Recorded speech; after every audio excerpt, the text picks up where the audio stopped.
Hello guys, तो अभी हम डिस्कस करेंगे गाल ब्लैडर डिजीजेस। ठीक है, गाल ब्लैडर डिजीजेस में हम कोलीलिथाइसिस को डिस्कस करेंगे, यानी गाल स्टोन्स। ठीक है, गाल ब्लैडर में जब स्टोन्स होते हैं तो उसको कोलीलिथाइसिस बोलते हैं, कोलिसिस्टाइटिस, कोलिडोकोलिथाइसिस एंड कोलेंजाइटिस। ठीक है, अब बेसिकली क्या होता है कि ये दिस इज लीवर से हेपेटिक डक आती है, हेपेटिक डक सिस्टिक डक से के साथ मिलके कॉमन बाइल डक बनाती है, जो कि पेंक्रियाटिक डक के साथ मिलके एम्पुला वेटर बनाती है, और फिर एम्पुला वेटर ड्रेन होती है इनटू द ओपन होती है into the small intestine first part which is duodenum. ठीक है, ये सिस्टिक डक है जो कि निकलता है गाल ब्लैडर से। अब जब गाल ब्लैडर में स्टोन्स बन जाते हैं तो उसको कोलीलिथाइसिस बोलते हैं। ठीक है, कोलीलिथाइसिस यानी गाल स्टोन्स या तो कोलेस्ट्रॉल गाल स्टोन्स होते हैं, जिसके कासेस क्या है, 4 Fs। ठीक है, फैट, फीमेल, 40 एंड फर्टाइल। या पिगमेंटेड स्टोन्स होते हैं। ठीक है, pigmented stone is due to haemolysis. ठीक है, तो कोलेस्ट्रॉल गाल स्टोन्स होते हैं और पिगमेंटेड गाल स्टोन्स होते हैं। इटियोलॉजी जो भी हो, लेकिन दोनों एक ही तरह प्रेजेंट करते हैं, विच इज़ कोली की right upper quadrant pain that radiates to shoulder. ठीक है, कोली की राइट अपर क्वाड्रेंट पेन इसलिए होगा क्योंकि जब हम कोई फैटी मील को इंजेस्ट करते हैं तो उसकी वजह से गाल ब्लैडर की कंट्रैक्शन होती है। उस कंट्रैक्शन जब गाल स्टोन्स होते हैं तो गाल ब्लैडर कंट्रैक्ट होता है अगेंस्ट द स्टोन्स, तो उसकी स्टोन्स के अगेंस्ट जब ये कंट्रैक्ट करता है तो उसकी वजह से पेन होता है, which is colicky in nature. Colicky right upper quadrant pain होता है that radiates to shoulder and it get worse with fatty meals. ठीक है, क्योंकि fatty meals causes the gall bladder contraction. ठीक है, अब हम इसको डायग्नोसिस को किस तरह करेंगे, तो फर्स्ट जो भी गाल ब्लैडर की जो भी डिजीज़ है उसको हम उसकी डायग्नोसिस के लिए पहले हम ज़रूर राइट अपर क्वाड्रेंट अल्ट्रासाउंड करेंगे, उससे हमें गाल स्टोन्स का पता चल जाता है, तब इसको हम ट्रीट करेंगे। तो ट्रीटमेंट इसकी है कोलिसिस्टेक्टमी। हम जो गाल ब्लैडर है उसको रिमूव करेंगे, और कोलीलिथाइसिस के केस में कोलिसिस्टेक्टमी इज़ इलेक्टिवली। ठीक है, ये इलेक्टिव प्रोसेस होगा, जब हम चाहे इसको हम कर सकते हैं। लेकिन जो नॉन सर्जिकल कैंडिडेट्स होता है जिसमें सर्जरी हम नहीं कर सकते, कि जैसे कि old age people.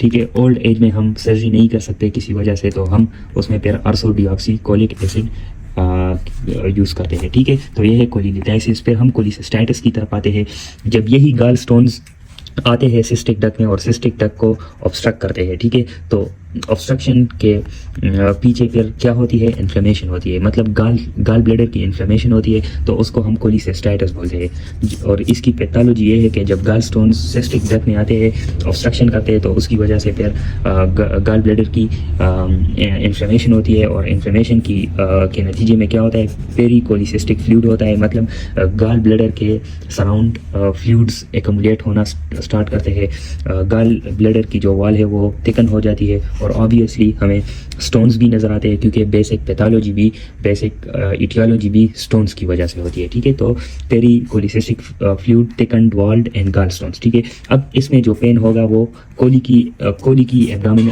Right upper quadrant pain नहीं होगा, constant right upper quadrant pain होगा। कांस्टेंट इसलिए होगा कि it is due to inflammation. ठीक है, इन्फ्लेमेशन हुई है तो इन्फ्लेमेशन की वजह से फिर constant right upper quadrant pain होगा, पॉजिटिव मर्फी साइन होगा।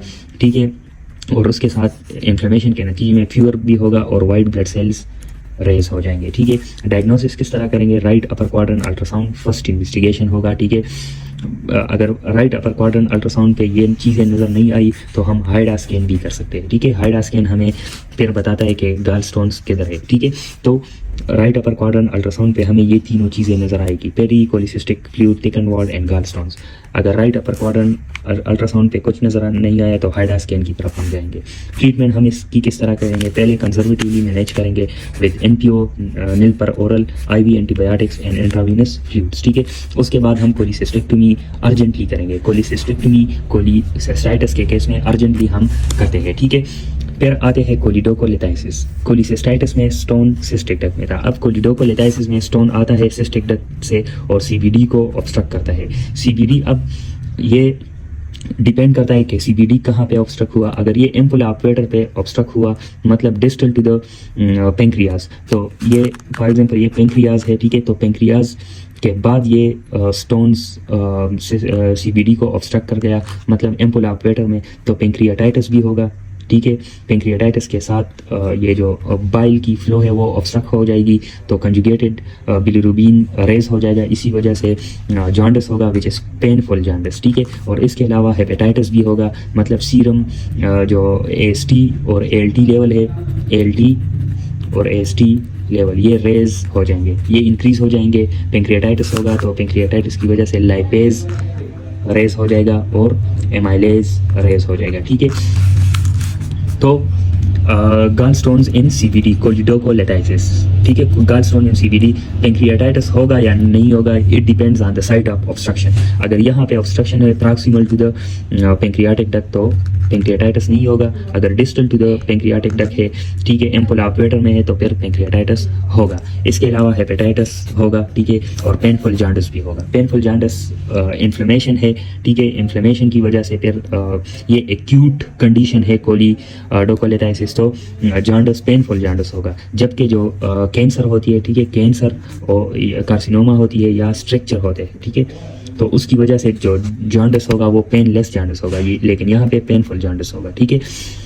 पॉजिटिव मर्फी साइन होगा, ठीक है, और ये सारी चीज़ें होगी। फिर डायग्नोसिस के लिए हम राइट अपर क्वाड्रेंट अल्ट्रासाउंड करते हैं, जो कि फर्स्ट इन्वेस्टिगेशन है all the diseases of gall bladder, ठीक है। फिर MRCP भी हम करते हैं, ठीक है।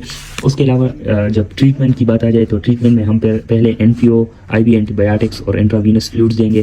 उसके बाद हम क्या करेंगे, ERCP करेंगे, लेकिन अर्जेंटली ERCP करेंगे, और उसके बाद कोलिसिस्टेक्टमी भी इलेक्टिवली कर सकते हैं, ठीक है। तो ये है कोलिडोकोलेटाइसिस, ठीक है। अब कोलिडोकोलेटाइसिस की वजह से जब स्टोन्स यहाँ पे होगा, ऑब्स्ट्रक्शन हुई होगी, मतलब CVD ऑब्स्ट्रक्ट हुआ होगा, तो जो डिस्टल टू द ऑब्स्ट्रक्शन है वो क्या होगा, इन्फेक्शन होगा, फ्लूइड्स जमा होगी, फ्लूइड्स एक्यूमुलेट होगी। स्टेगनेंट फ्लूइड में क्या आएंगे, बैक्टीरियाज आएंगे। बैक्टीरियाज कहाँ से आएंगे, गट बैक्टीरिया आएंगे। तो जब गॉल स्टोन्स इन CVD होगा और उसकी वजह से स्टेगनेंट फ्लूइड्स में जब इन्फेक्शन होगा तो उसको फिर हम कोलेंजाइटिस बोलते हैं। इसको हम एसेंडिंग कोलेंजाइटिस भी बोलते हैं, ठीक है। एसेंडिंग कोलेंजाइटिस होगा ग्राम नेगेटिव रॉड्स की वजह से और एनारोब्स की वजह से, जो कि GI बैक्टीरियाज है, ठीक है। तो GI बैक्टीरियाज की वजह से, बाउल बैक्टीरियाज की वजह से, ग्राम नेगेटिव रॉड्स और एनारोब्स की वजह से इन्फेक्शन जब होगा due to gall stones in CVD तो उसको हम कोलेंजाइटिस बोलते हैं। इसमें राइट अपर क्वाड्रेंट पेन होगा, पेनफुल जॉन्डिस होगी, फीवर होगा क्योंकि इन्फ्लेमेशन है। इन तीनों को हम क्या बोलते हैं, इन तीनों को हम बोलते हैं चारकोट ट्रायड, ठीक है। लेकिन जब इसके साथ बंदे की हाइपोटेंशन होगी और अल्टर्ड मेंटल स्टेटस होगी तो इन पांचों को फिर right upper quadrant pen, jaundice, fever, hypotension और अल्टर्ड मेंटल स्टेटस, इसको रेनॉल्ड्स पेंटार्ड बोलते हैं हम, ठीक है। कोलेंजाइटिस की ट्रीटमेंट हम किस तरह करेंगे, हम इमरजेंटली ERCP करते हैं, लेकिन उससे पहले हम पेशेंट को NPO रखते हैं, IV एंटीबायोटिक देते हैं और IV फ्लूइड्स, इंट्रावीनस फ्लूइड्स देते हैं, ठीक है। उसके बाद इमरजेंटली हम ERCP करते हैं और अर्जेंटली हम कोलिसिस्टेक्टमी करते हैं। तो ये सारे गॉल ब्लैडर की डिजीज़ थी इन द सर्जरी।